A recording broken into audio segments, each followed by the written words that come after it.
Good morning, girlfriends. I don't know what the temperature is like outside. I don't know what it's saying on the thermometer, but I'm telling you, it's saying cold because I'm feeling it. The heat pumps here have just been working overtime, I think. Anyways, I wanted to share a little snippet of part of the dream I had this morning before I woke up. It was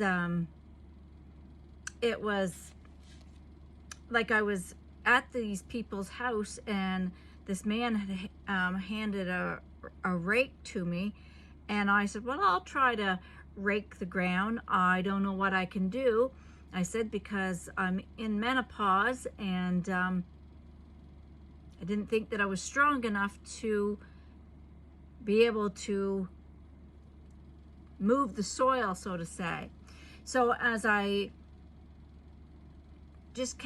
kept raking and raking and raking one way, and then I would turn the rake around and then I would rake in the opposite direction.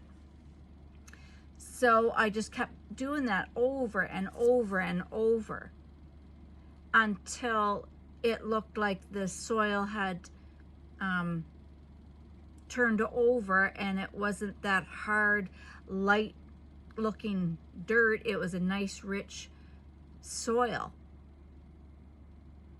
So I was thinking, as I was using the rake, it was just a small patch, and this is where all the seeds were going to be planted. So at that time, I didn't think that I was going to be able to be strong enough to make a difference in the soil.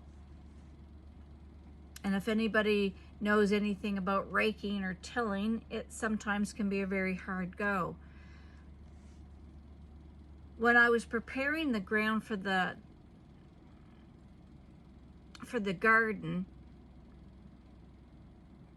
or for the flowers, it was a very hard ground.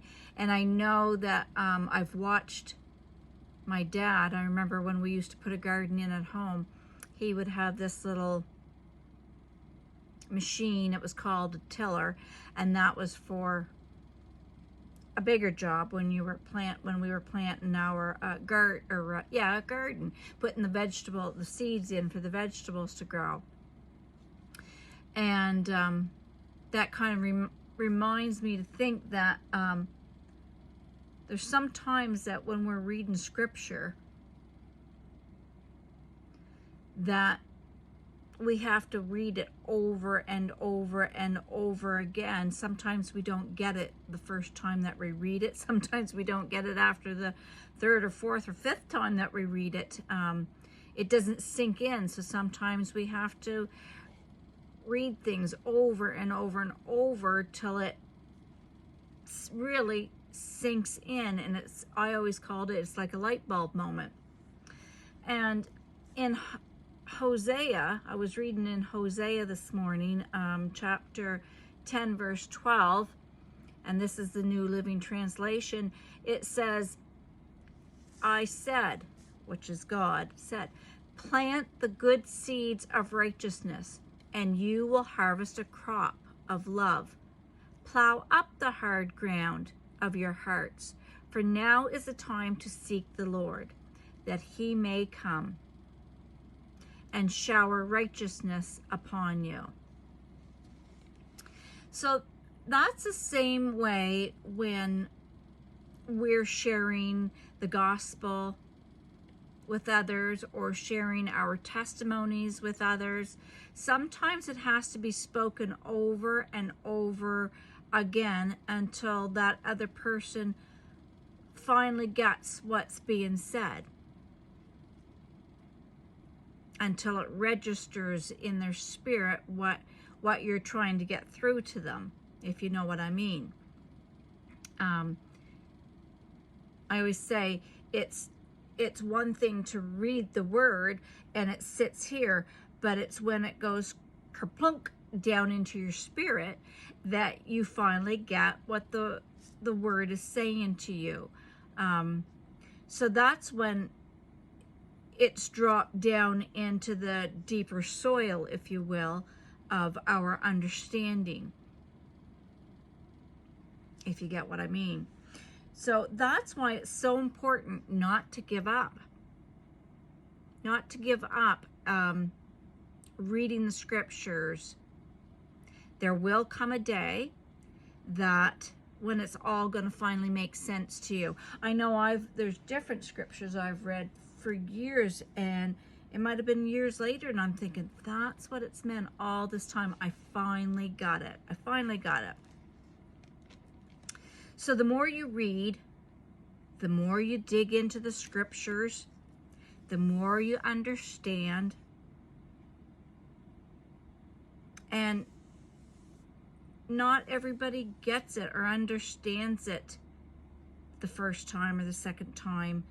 They don't understand things the same. We're all wired different, as we know. So that's why I want to encourage you not to give up. Keep digging in the scriptures. Keep sharing the gospel with your loved ones or with other people that you meet. Keep praying for that loved one. And we all know that we all have loved ones that we want to see saved, because that is our mission. We don't want any of our children, our loved ones, our relatives, our friends, we don't want them to not make heaven. Pray, continue to pray for that situation or over that situation, that job, whatever it is. It's going to be just this one time. You're going to see a difference after continued prayer, by not giving up, by digging into the scriptures, declaring the word over that person, over that situation. It's like when we don't give up, we're going to see the fruition, the manifestation of everything that we have done. Sometimes it may take years. Sometimes you may get a quick answer to prayer. One doesn't know. But like it says in the word in Matthew, I believe it's Matthew 7:7, if I'm not mistaken. Keep knocking, keep plunging in there. Be persistent. Keep searching. Your answer is going to come. Your prayer is going to be answered. Don't give up. Just keep digging, keep praying, keep persisting, keep praising, keep thanking God for that answer prayer. Just keep thanking Him. I have been, all this morning, I've come up upon a new song. Well, it's not a new song, but it is for me. And I've just been thanking God for His goodness, for His faithfulness, and for every little miracle that He does. And if we stop and think about all the things that God does for us, we can see His goodness, His faithfulness, the blessings in our lives, and all the little miracles that He does each and every day. Each and every day. God is so good, girlfriends. He's so faithful. So keep digging, keep praying, keep praising, keep pushing through. Don't give up, because just now you're going to see the rewards that God is going to bring through for you because you didn't give up. Have a blessed day, and I speak blessings over the rest of your day. Be blessed.